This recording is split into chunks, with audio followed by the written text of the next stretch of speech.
Good morning. Hello everyone. I am Dr. Manoj Sahani. In this lecture, you will study about a numerical double integration. In my previous two lectures, we have discussed about a numerical integration for a single integral.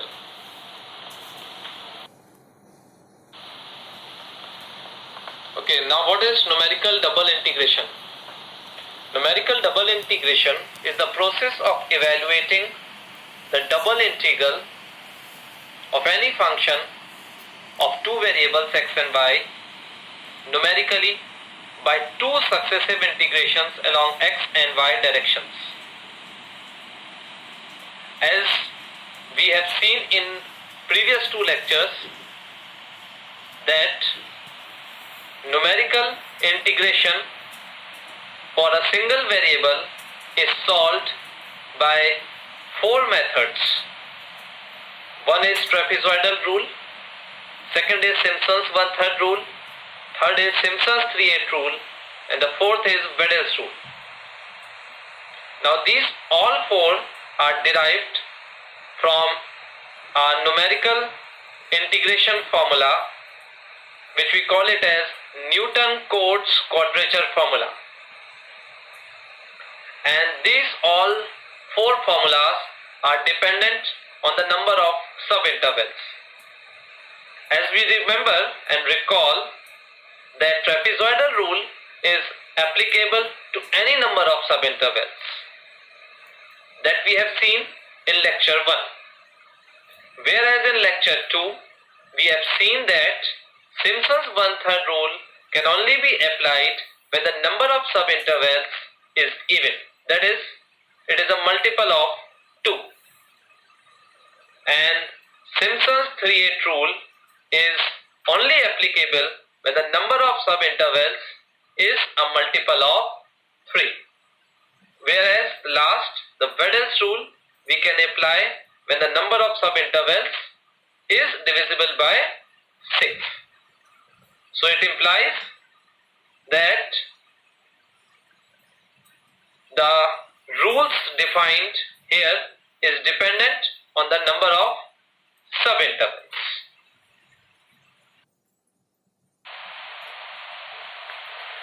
So as per the heading, double integration using trapezoidal rule. So as I said in my previous slide, that trapezoidal rule is applicable to any number of subintervals, and we will understand this both analytically and geometrically. So to make you understand, I have taken an example, that is I equals to integral 2 to 2.6 and the other integral varying from 4 to 4.4, where the function is of x and y. So it can be any function of x and y. Now to make you understand, I have divided the subintervals into 2 along both x and y directions. Now if we divide the subintervals into 2, then 4 to 4.4 is divided into 2 subintervals, that is 4 to 4.2 is one subinterval and the other subinterval is 4.2 to 4.4. Whereas in y, if we divide it into 2 subintervals from 2 to 2.6, that means that is the one subinterval is 2 to 2.3 and the other subinterval is 2.3 to 2.6. So if we use a trapezoidal rule, then it says it is equal to h by 2, where h is the step size, and integral along the y-axis, that is 2 to 2.6, will remain same, and we are moving along the x direction. So in that case, the variable y will remain constant and x will vary. So as you can see here, that is in the integral, I have written the function at the value 4 comma y, where y is constant and x is being taken as 4, that is the lower limit, plus function value at the point 4.4 comma y, that is, as you remember in the trapezoidal rule, it is first plus last. So last value is 4.4 plus twice of the middle one. So the middle value is 4.2 comma y. Now secondly, we have moved, firstly we have moved along the x-axis. Now we will move along the y-axis. So if we move along the y-axis, so let us suppose in that case the step size is k. So it is k by 2 of the function value at the point 4 comma 2 plus function value at the point 4 comma 2.6 plus twice of the function value at the point 4 comma 2.3. Now this is actually corresponding to the function value that is at the point 4 comma y. Now we will move on to the next, that is function value at the point 4.4 comma y. So 4.4 comma y, we can write it as plus k by 2 function value at the point 4.4 comma 2 plus function value at the point 4.4 comma 2.6 plus twice of the function value at the point 4.4 comma 2.3. And the last remaining term in the integral is plus twice of function value at the point 4.2 comma y. Now twice is there, so as you can see I have written it 2 into k by 2. The function value at the point 4.2 comma 2 plus function value at the point 4.2 comma 2.6, that is the last value, plus twice of the function value at the point 4.2 comma 2.3. Now if we simplify this, it will be hk by 4, because k by 2 we can take in all the terms as common. So it is equal to hk by 4 plus function value at the point 4.2, 4.2.6 plus function value at the point 4.4 comma 2 plus function value at the point 4.4 comma 2.6 plus twice of the function value 4 comma 2.3 plus function value at the point 4.4 comma 2.3 plus function value at the point 4.2 comma 2 plus function value at the point 4.2 comma 2.6 plus the last is 4 times of it, the function value at the point 4.2 comma 2.3. So what I have done, I have simplified this, collecting the same terms where the function is multiplied with 1, secondly when the function is multiplied with 2, and thirdly when the function is multiplied with 4. Now this can also be represented in the form of figure. So in my next slide we will understand this formula by figure.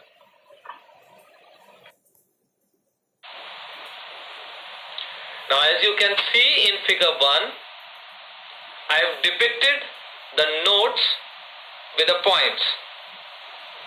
So as you can see, all 4 corner points, that is 4 comma 2, 4.4 comma 2, 4.4 comma 2.6 and 4 comma 2.6. It is written there inside that figure, that is cross 1, cross 1, cross 1 and cross 1 in all the 4 corner points. Now what does this mean? That means that is the function value at this corner points is multiplied by 1 only. Whereas if you see the boundary points and not corner points, that is 4 comma 2.3 4.2, 2.6 and 4.4, 2.3 and the last is 4.2, 2. There it is being written as cross 2. Cross 2 means that is all those 4 points the function value is multiplied with 2 and the last, the middle point, that is 4.2, 2.3, it is being written there, that is cross 4. So what does this imply? That is 4 times of the function value at this point. So again we are going to understand this, that is all corner points function value is to be multiplied with 1. Boundary points except the corner points is multiplied with 2 and the central point is multiplied with 4. So I am extending this problem in my next slide where the number of subintervals along both x and y direction is multiplied is divided into 3 subintervals.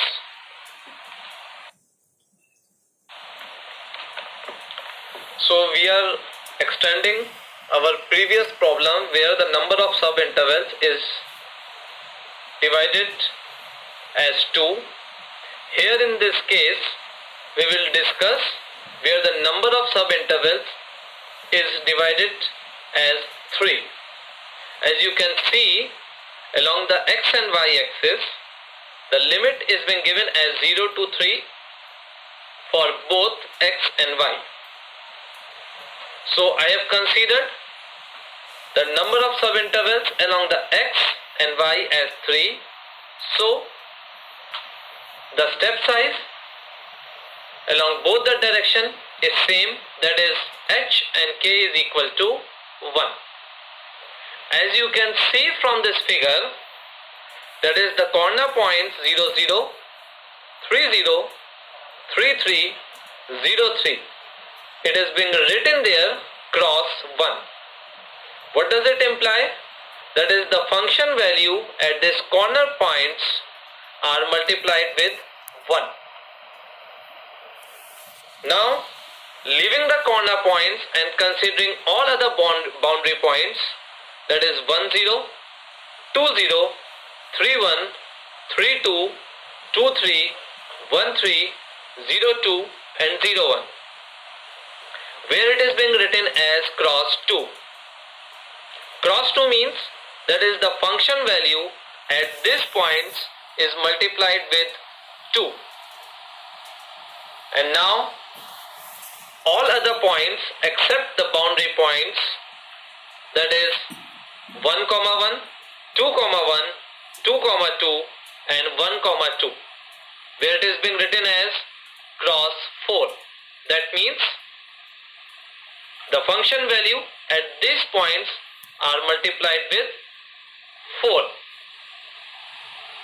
Now you can extend this problem to any number of subintervals using trapezoidal rule, where in trapezoidal rule in every case the corner points will be multiplied with 1, all boundary points except the corner points are multiplied with 2 and all other middle points are multiplied with 4.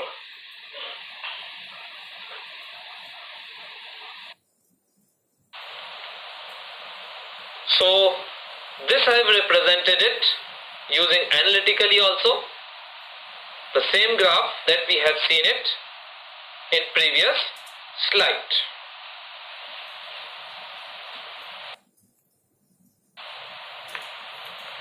Now we will understand solving this double integral numerically using trapezoidal rule.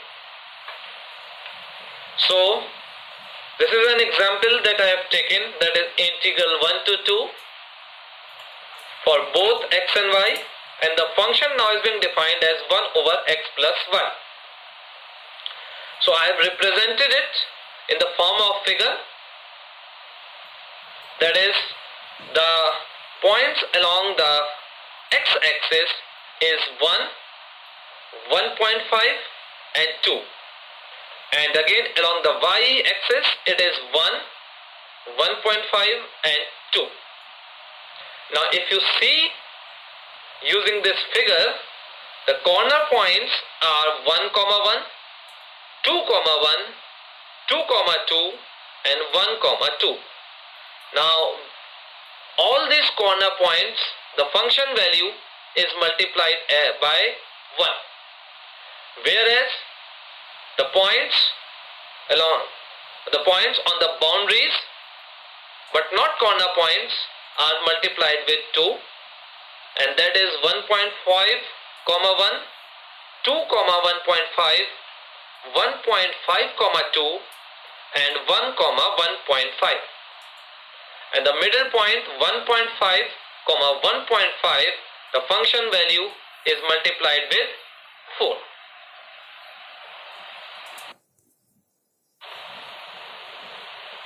Now that is hk by 4.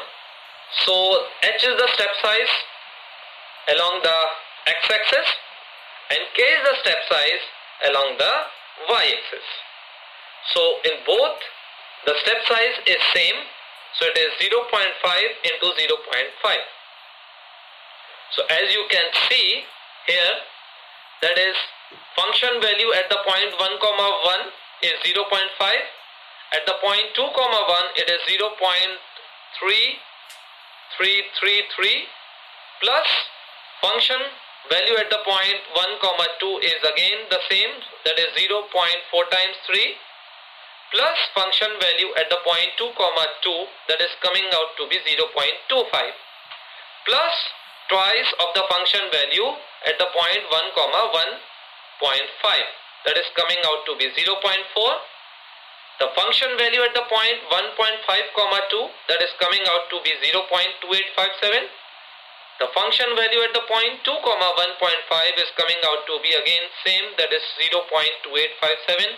And the function value at the point 1.5, 1 that is coming out to be 0.4 plus 4 times of the function value at the point 1.5, 1.5 and that is 0.4 times 3. So if you simplify it, you will be getting it the value as 0.3408 up to 4 decimal places.